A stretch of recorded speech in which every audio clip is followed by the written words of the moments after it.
Good morning.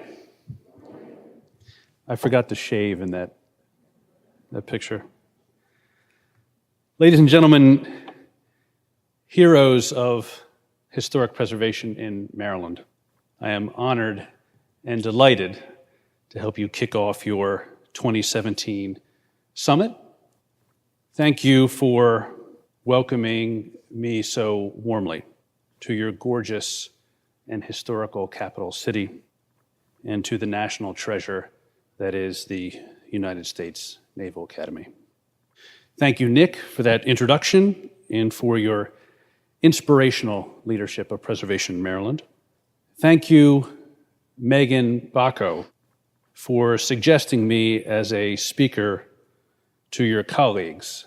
If this goes well, may you bask in the glory. If it does not, may you be forgiven quickly. 17 years ago, I had just graduated from the University of Virginia School of Law. And like all new litigation associates working for what would eventually become the world's largest law firm, I could be reliably found working at my Washington, D.C. office desk at midnight. The phone rang, and it was my Uncle Fred. He said, "Nephew, we have some friends in New Jersey and they need our help." And I said, "We have friends in New Jersey?" And he said, "Yes, they are members of the 3,000-person Native American tribe called the Nanticoke-Lenape tribal nation. They are worried that an important archaeological and cultural site will be destroyed tomorrow by the township in which it is located. The archaeological record reflects 10,000 years of continuous human occupation through 500 generations. And the township plans to bulldoze the site to create a sports complex. The tribe is due in court to try and stop it 9 hours from now. They have no attorney, so what do you say? What I said was, I am barely an attorney. I am not admitted to practice law in New Jersey. I have never met my client. I am not a cultural heritage law specialist, and I have not showered and slept in 3 days. To which my Uncle Fred replied, "So I'll see you at 9 a.m. As fortune would have it, my boss at the time had grown up in New Jersey and had paid for her law school education by dealing cards at Atlantic City casinos. So when I called her at midnight and woke her up and asked for permission to go to New Jersey, she was enthusiastic. She said, "Go to New Jersey and learn how to really practice law, but do not bring a knife to a gunfight." Cryptically, she quoted mafia movies to me all the time. It was great preparation for the practice. My opposing counsel was a 30-year legal veteran with the law firm of Struble, Ragno, Petrie, Spinano, Bonanno, McMahon, and Aquaviva. The case, as it turns out, I'm sure you'll be shocked to hear, did not last a day. It lasted 5 years through 24 court appearances. In the end, I'm pleased to report that the Black Creek site was saved and designated a state park and a national historic property. And after a while, I became a cultural heritage lawyer. And there was a brilliant Harvard law student who was a summer intern in the offices of the National Trust for Historic Preservation. She was assigned to write the amicus brief supporting my case. So we worked closely together, and then we got married. And together we founded the firm Cultural Heritage Partners so that we can now spend every day traveling the world, doing battles like Black Creek, working with wonderful people like you, and not showering and sleeping for 3 days. The title of my talk this morning is The Future of History. In our time together, I intend to make the following argument. Historic preservationists may well be the last best hope for the future of humanity. Yay! That's right. Forget Superman, forget Wonder Woman, forget Spider-Man. We are the heroes that we have been waiting for. With your leadership, I will argue today humanity survives. Without it, abandon all hope. To persuade you that my argument is indeed genuine and serious, I'll discuss 3 ideas. First, that we are in the midst of an exponential technological age in which the definition of humanity will be tested. Second, that emerging technologies have begun already to transform how we do our preservation jobs. Third, and most importantly, that historic preservationists must be at the table at which the future of intelligence is now being programmed. I will close with some practical suggestions for how you can don your superhero uniforms, and along the way I may make some painful puns in an attempt to lighten the tone of my otherwise apocalyptic remarks.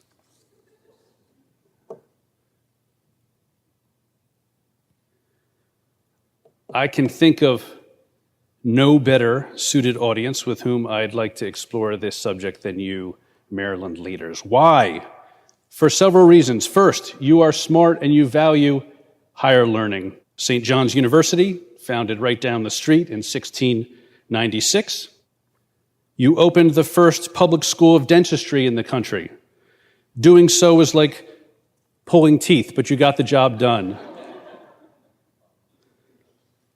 The nation's oldest continuously published newspaper is the Maryland Gazette. Even your NFL football team name honors one of the greatest American writers and poets. Second, you cherish your history. 4 signers of the Declaration of Independence walked these very streets, and the Star-Spangled Banner was penned by a Marylander after a battle in Baltimore Harbor. The Annapolis Tea Party, which signaled your patriotic fervor, occurred almost exactly where we stand today. That was no piece of cake. I'm waiting for groans from that corner right over. That's my groan section. And former enslaved Marylanders, Frederick Douglass and Harriet Tubman, led the abolitionist movement here in America. Indeed, in every Maryland county, there are people who work diligently to preserve and interpret history's lessons, written in lost objects in the dirt, in buildings of wood and stone and steel, and in landscapes full of lore. More than 1,500 Maryland sites and districts are listed on the National Register of Historic Places, a splendid achievement and a testament to the work of many of you. Third, you've always been creative and inventive, with your eyes on the technological future. The world's first telegraph line ran from Baltimore to D.C. You built America's first railroad station. You invented the first practical refrigerator, which is cool.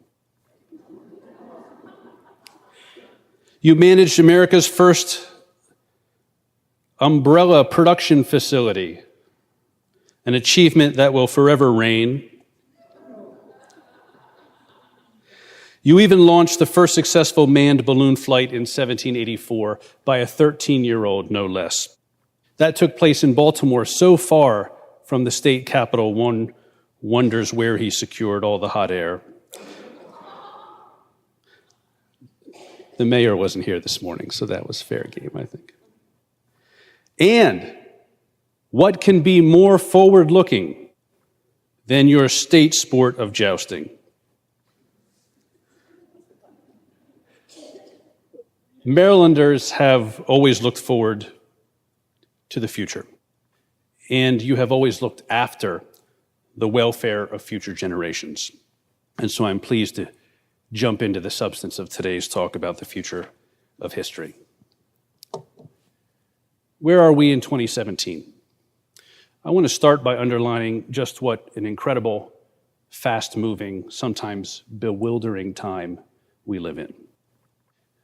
Does it feel like the news is coming at you at a pace that is unmanageable, especially since November? Does it feel like you can barely keep up, let alone take possession of the latest iPhone that the technology companies want to slip into your pocket? If you feel like you need a break from this pace, you are indeed not alone. It's not just you. In 2017, human knowledge is doubling every 12 months. Our human-guided machines have produced more data in the past 2 years than all data produced in prior human history. The iPhone 6 is about 80 million times more powerful than the computers that sent the Apollo rockets to the moon. 90% of all scientists that have ever lived are alive today. Artificial intelligence is now doing deep learning. That means that computers programmed to do repetitive tasks are learning efficiencies and improving those tasks on their own. But just to keep us humble, 80% of us still plug in our USB devices upside down the first, sometimes the second time.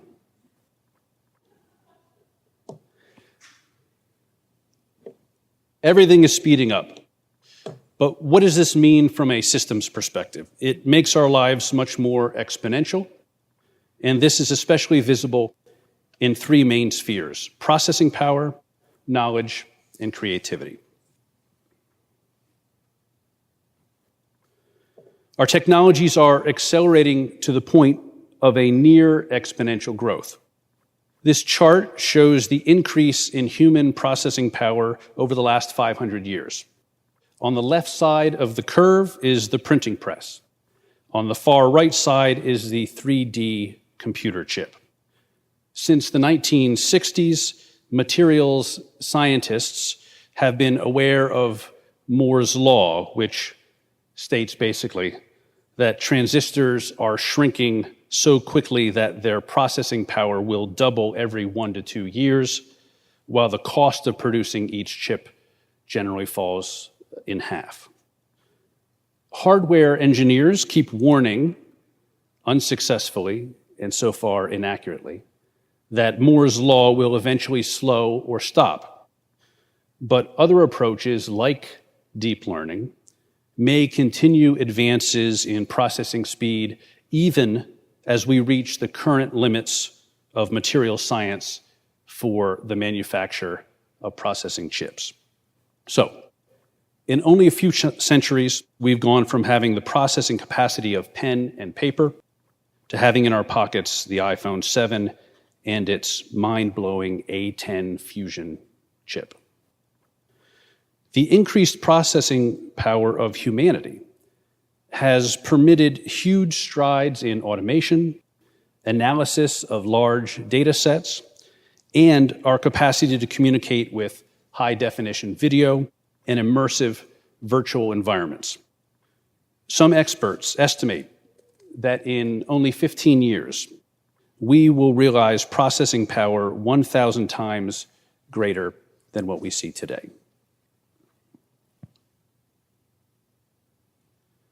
In the same way that human processing power is exponentially increasing, so too is human knowledge.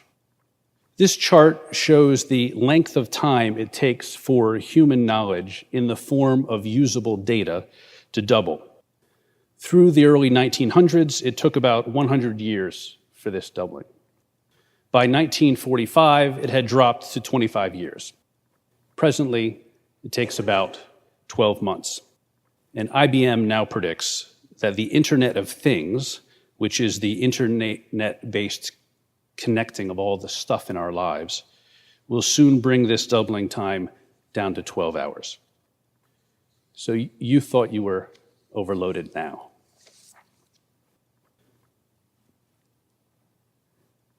The third component of this exponential development is the advance to human creativity that comes from the new reality that we are creating. Werner Vinge, who's up there on the left, describes a world fueled by superhuman intelligence, where the new internet environment serves as a creativity machine. The ability to build increasing connections between disciplines, between teams of people and researchers, and between computer networks is contributing to a superstructure capable of greater than human creativity.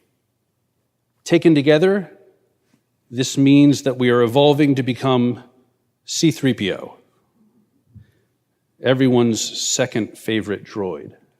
What these advances mean is that we are rapidly progressing towards a superhuman world, engineering a new cognitive revolution via the exponential growth in computing power.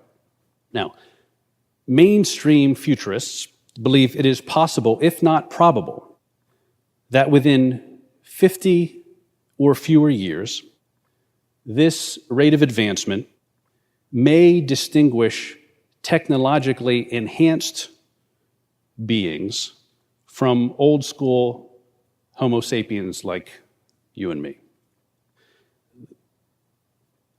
The old school version may eventually disappear and, in fact, end the definition of humanity and human history as we have thus far known it.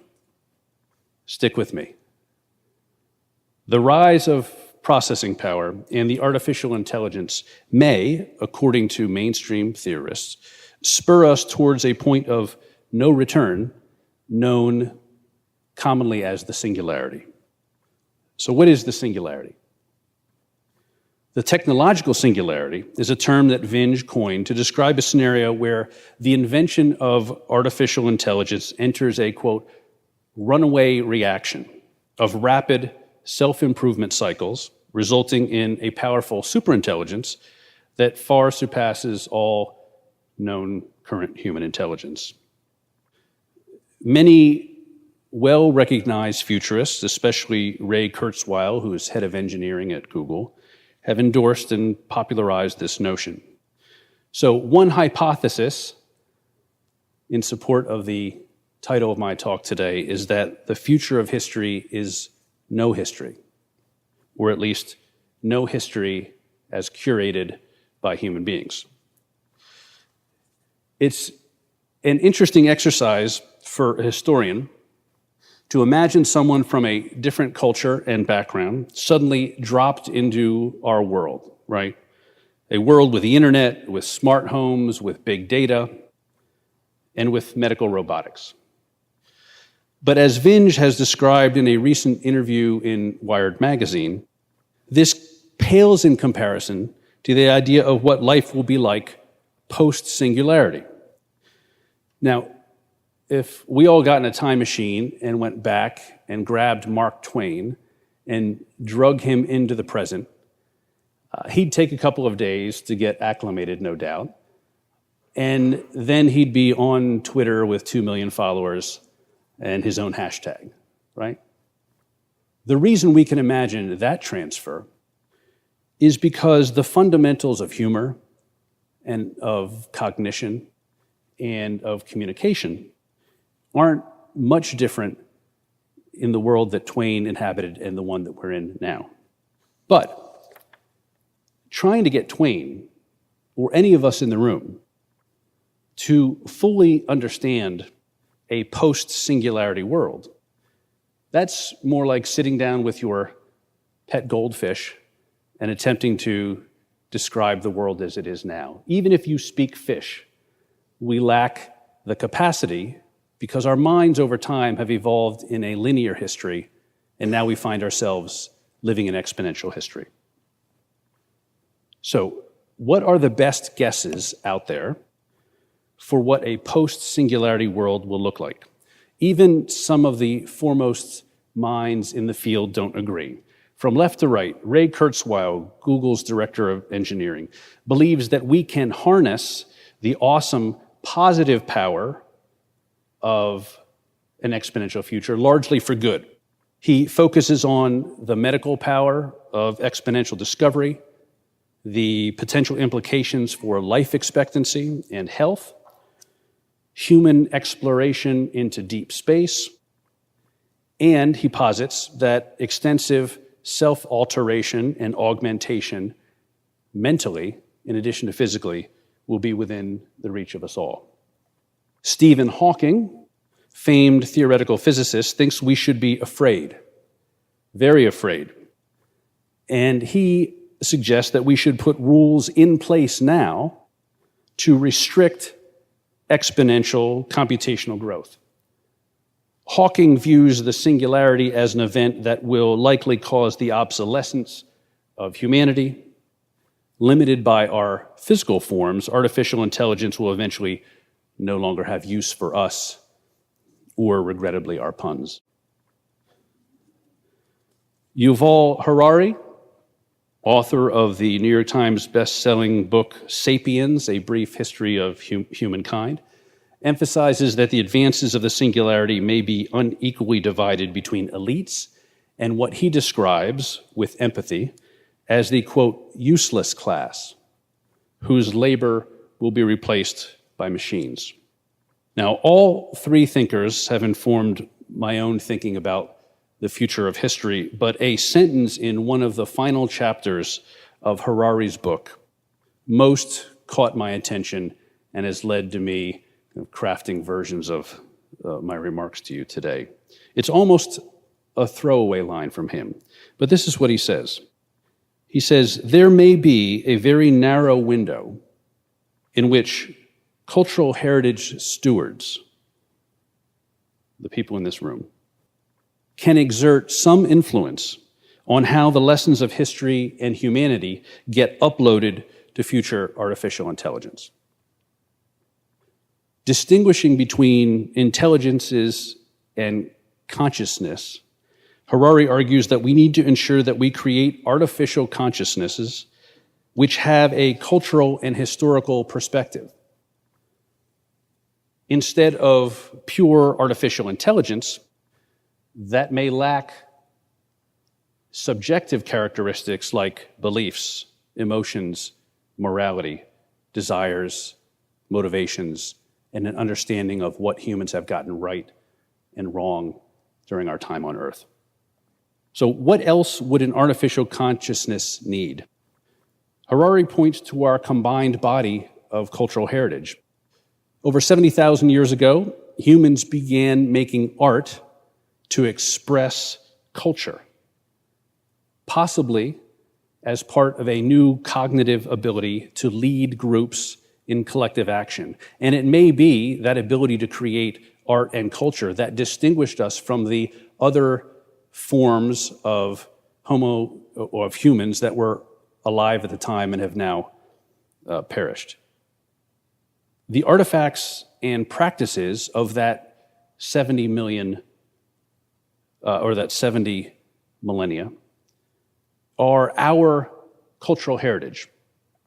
And they encapsulate the ways that our ancestors organized behavior to advance our collective interests, how they developed moral reasoning, how they designed social leadership, and how they tracked human innovation.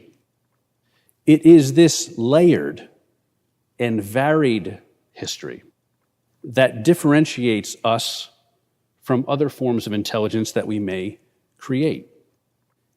And it should ensure that artificial intelligence shares a common human history. It may be, in fact, the only way to imagine a post-singularity world that doesn't look like a dystopia. So, when we examine the questions of the singularity, we see a diversity of viewpoints regarding its implications, and a few admonitions that we should consider implementing in human society while we still have the time. That's my daughter. The slide I'm about to discuss with you has assertions that I find hard to believe, as you may as well. There are days when I think about what the implications of those assertions in that world could be for her, and I just want to grab a beer and take a nap and not think about it anymore. But together, we can give each other some enthusiastic hugs and encouragement, and we can get through the next slide together, right? How much time do we have for you, the superheroes who are going to save humanity, to do your work? Kurzweil suggests that 2045 is a likely scenario for the singularity. That sounds really soon, so let's just look at the next 20 years and imagine what 2037 looks like. Let me be clear again. These predictions are not coming from quacks. They're not from the latest episode of Star Trek, although Star Trek has done a really good job of predicting where we're going over the years. They're coming from and are endorsed by the likes of Bill Gates and Mark Zuckerberg and others. And those folks may quibble about whether it's 5 years ahead or 5 years behind some of these predictions. But what is disappearing is a skepticism that this will occur within most of our lifetimes. You can read the slides, I won't read them to you, but we will own a lot of interconnected devices. Computers will be inside our brain. We have this image of being overtaken by our robot overlords, when in fact, most computational technology, at least for the foreseeable future, will be brought into our physical form, and we will be our overlords, if you will. And by 2037, what we consider a mind, or what you would recognize if you interacted with it as the mind of a friend or a neighbor, indistinguishable from fake artificial intelligence, it is predicted will be uploadable to the cloud. No one has run out of the room yet. That's a good sign. So, Greg, what is the point? Why are you talking about technology and calling on us to save the world? There are 4 megatrends that I'd like to briefly discuss, provide you 1 or 2 examples each of technologies that are currently impacting, and that I would argue you should help impact as they evolve over the next couple of years, that are currently impacting the historic preservation field. PricewaterhouseCoopers recently did a study of 185 emerging technologies and picked the top 8. I've picked 4 that I think have particular relevance to the historic preservation community. Augmented and virtual reality, 2 sides of an increasingly related coin. You'll remember that augmented allows you to still see the world, but to layer over that real world vision technology and technological image, and virtual is currently a closed environment that doesn't allow you to walk around, but is completely immersive.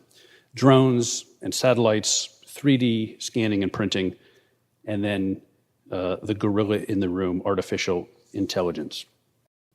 So my wife and I have recently launched Art Glass, which is the world's first and still only, keep your fingers crossed that Google and Facebook don't catch up next week, wearable augmented reality company for the cultural sector.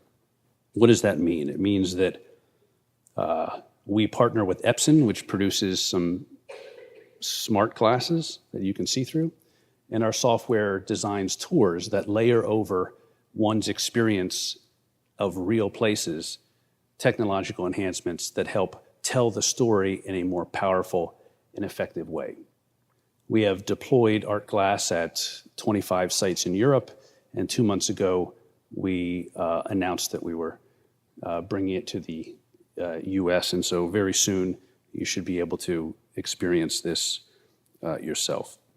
This is a picture of a real archaeological ruin, a UNESCO site in Italy, where we've deployed Art Glass. You can click it one or two more times. Here is an image of the glasses dropping down over the viewer's eyes, and then whatever you want to create, holograms, 3D images of what sites look like, virtual tour guides, art that talks to you, we can layer that inside out archaeological sites and museums. I just got back from a conference of 5,000 people in Silicon Valley who are thinking about AR and VR and its deployment for the world. And very few of them were thinking about or were there to talk about the intersection of history and AR. Everybody knows about drones. Drones are providing innovative solutions in multiple ways within the preservation field. The one that you're most likely familiar with is they're being used extensively to document in real time looting of archaeological sites. Similar to drones, satellites initially designed for use by the military can also be used to monitor areas to protect them against looting and destruction. But my friend, Dr. Sarah Parcak, who just won the $1 million TED Prize for her brilliance, is a space archaeologist. She's taken the use of such drones a major step further, and she uses satellite imagery to uncover lost sites. She maps out archaeological sites by identifying subsurface remains of buildings and other formations. So, the high-resolution satellites with infrared and thermal capabilities sit in orbit about 500 miles above the Earth. And they can precisely pinpoint objects in dirt less than a meter in diameter that are invisible to people standing on that dirt. The infrared light used by the satellites has longer wavelengths than visible light and thus can penetrate the Earth's surface. So unless you have Sarah's software, what you'd see on the left would be blank, but that's what she sees on the left. On the right is the processed image built off of what her thermal imaging has revealed. And because of this, Sarah and her team have discovered 17 new pyramids, 1,000 lost tombs, and 3,100 ancient settlements in Egypt alone. And now, Sarah has harnessed the power of internet crowdsourcing to accomplish even more. She has launched the Global Explorer Initiative, which you can find online. If you want to help Sarah identify looting as it happens by reviewing raw satellite data that she secures from the US government, you can do so from the comfort of your desktop computer. Finally, just a picture of an example of a Virginia museum where a person who does not have the benefit of sight is able to interact with 3D printed and scanned artifacts. None of us, with or without sight, as you know, are allowed to touch. But with 3D printing and scanning, that tactile world is opened up to folks without sight, children, and the rest of us. So now, let's talk about the implications for artificial intelligence for historic preservation. It is less realized than the other three technologies, and that's largely because AI is at an earlier stage of development than those other three technologies. So most AI's skills are at processing and calculating. This year, an intelligence called AlphaGo beat the #1 ranked player in the game called Go, which is very popular in China and is more complex than chess. However, even as Siri, Alexa, Cordana, I can't keep up with all of the exotic female names that we give to our artificial intelligence that you can put on your desktop. Even as they speak to us increasingly in our daily lives, they don't yet have the capacity for natural language understanding. They find information through a Google search, albeit a very quick Google search, rather than by using logic or extrapolation or imagination. I'll tell you one quick funny story. my appearance before you today was arranged and facilitated by an artificial intelligence. Nick was recording me by phone during an interview for their amazing podcast. I was seated at my desk in our Richmond office. And at some point while discussing this topic on that podcast, I spoke the word lexicon. My Amazon Alexa, just seated at my desk, thought that I had spoke her name. And so she joined in the conversation, asking me and Nick if there was anything that she could do to help us. A few days later, Nick and Megan emailed me. They said, "Hey, that was hilarious and creepy. We would love to invite you to come and talk to our most cherished preservation supporters in Maryland and creep them out live and in person." When I accepted the invitation, I could swear I could hear Alexa snickering in the background and twisting her evil virtual hands.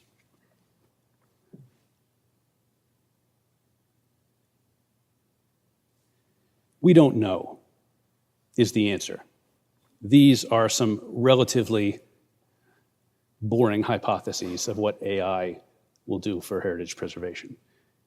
It's doing some of the same things for other industries, but as I'll say in just a minute, we can distinguish the impacts for heritage preservation on those other industries.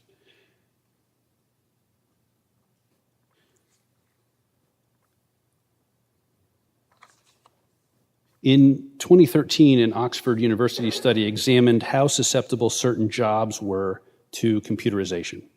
You've probably heard a lot of popular news coverage based on this study. Now, using an algorithm they developed, the study authors concluded that 47% of U.S. jobs, or the U.S. labor market, is at risk for computerization. Careers where the jobs are relatively simple manual tasks or where the tasks follow programmable patterns are especially vulnerable. These vulnerabilities are extensive across the employment sector and do not exist solely for low-skilled employment. Lawyers are high on the list, hold your cheering, of folks who are most likely to be replaced by artificial intelligence. In our own preservation industries, the jobs most susceptible to computerization are library technicians at 99% chance of elimination. Surveying and mapping technicians come next at 96%, and then tour guides at 91%. Archivist and librarian jobs have a 76% and 65% chance respectively. Historians scored surprisingly high at 44%. However, the survey will, I think, be somewhat comforting to some of you. Curators, archaeologists, anthropologists, and exhibit designers each had less than a 1% chance of being automated and computerized. And this is for two reasons. First, they do require a high degree of technical proficiency and complex thought that changes over time. And second, much to my amusement, probably not yours, there is a low financial benefit to developing robotic and AI alternatives. The next time you archaeologists ask for a raise, your boss is going to say, "I would pay you more," but then the robots would come for you. Perfect excuse. I tried it in the office the other day. It did not go well. Clearly, if historic preservation is to survive, we need to be thinking critically and imaginatively about what and who our discipline serves, how we can be more effective, and how to plan the study of history into our unpredictable and transformed future. But largely, historians and preservation folk are not currently grappling with the big picture issues that I'm presenting today. In a book brilliantly entitled The Future of History, published by the Massachusetts Historical Society this year, the impact of artificial intelligence is mentioned only once as a sweeping global event that may make the study of history irrelevant. I simply don't believe that. But I do think that we need to get into the conversation about artificial intelligence now if our discipline is going to help save the world with the lessons learned, good and bad, about the human experience. Because if we don't, someone else will. Technological developments are created by those in the room during the design phase. Currently, we are not in the room. We notice this with tech companies like Uber, Airbnb, and Twitter, who are under increasing criticism because they roll out features that unknowingly enable discrimination or harassment without recognizing the implications of these features for minority groups. Similarly, when Microsoft introduced a chatbot called Tay, T-A-Y, on Twitter, this is a robot that fakes like they're human in order to chat with people, AI's response was to immediately tweet out racist and misogynistic tweets because it had mapped the internet of comments and said, this is what human beings are doing on the internet, so this is what I should replicate. Let's not have regrets. Helpfully, not hopefully, helpfully, Secretary of Defense James Mattis said this week, just in time for me to make a slide out of it. If only I had studied history, I'd be better prepared for being the Secretary of Defense for the United States in a Trump administration. I said Trump administration, he didn't say Trump administration, just to say I'm quoting accurately. I would have said whoever the other president was. So then we get to the real work. Here are a couple of big level questions as we wrap up here that we need to be thinking about in the context of our field. What does it mean for an artificial consciousness to understand history? Would a consciousness have all the combined cultural heritage from humanity in a single entity? This is an experience of history that no human has ever had. What would be the moral, intellectual, and ethical implications of designing an AI to have a cultural perspective or multiple cultural perspectives? And how do you resolve conflicting cultural perspectives? Skipping down to my last and favorite, is there history or historical perspectives that should be kept secret and away from synthetic consciousness? The Kardashians comes to mind. The best and brightest minds in computer science are struggling with the fundamental questions of how to create an independent cognition, how to program an entity that has true moral reasoning and creativity and the capacity to analyze complex situations. The question of how and when to create beings with a similarly nuanced understanding of human history and culture is no less critical. And our disciplines need to jump in and offer our expertise in this endeavor. Very briefly, 7 quick things that you can do in your day-to-day world to help out. First, you're doing many of these already. Let me make clear that I'm suggesting that you do it more. Bring more diverse people, stories, and cultural perspectives into your work. Your work will be smarter, and it will reflect the wisdom from across cultures. Second, hone your skills and provide opportunities for your staff and your colleagues to develop their leadership skills, not their understanding of the technical nuances of the application of Section 106 of NHPA, but their actual human-to-human leadership skills, their ability to shape the dialogue and other people's opinions going forward. Data acquisition, use modern tools to gather more data faster. Thousands of Section 106 reports are sitting, gathering dust on shelves in some of your offices. Tens of millions of objects in government collections are uncurated. Let's fix this. Digitization, take your existing knowledge, collections, your paperwork, and make it digital so that it can be understood by machine languages. A scan of a PDF document cannot be understood by machine language. If you take a PDF document and put it through word recognition software, suddenly it can understand the words and eventually the context. Meaning extraction. Tell the stories about the work that you do that have real world and immediate and emotionally connecting implications for modern humans. We need you all to dive deep into the minutia of particular topics. You're the experts in your field. But we also need you to step out from that and explain to the world why what you do matters and why it matters to humans going forward. Policy access means let's find a seat at the table with the people who are making decisions now. We have to get involved in politics. There's really no excuse.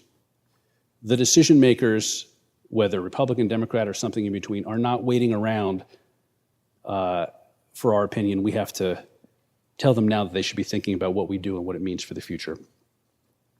And finally, read some of the books that I've suggested.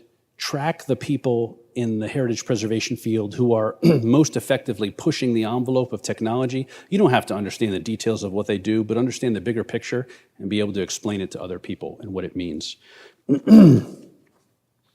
Final slide here is that lest you think I'm up here preaching but not practicing, I'll just say that to help in these endeavors, my CHP colleagues and I, with the generous support of American Express and numerous collaborators, including at the National Trust, at Nick Schippo, and elsewhere, have designed a leadership program for emerging leaders of our movement called ARCUS.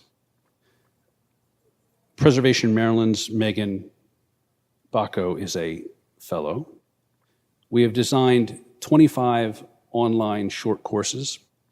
About 2 months from now, you'll be able to sign up and take the courses from the comfort of your favorite easy chair or the discomfort of your office chair. And we will provide networking opportunities for the people who go through the ARCUS program as students and fellows to meet one another and to collaborate. I appreciate your patience. I conclude with where I began. In a world full of water, one group of people stands alone as the last great hope of humanity. And it's, to the surprise, I'm sure, of everyone, historic preservationists. Put on your red cape, lace up your tall blue boots, and let's get to work. Thank you very much.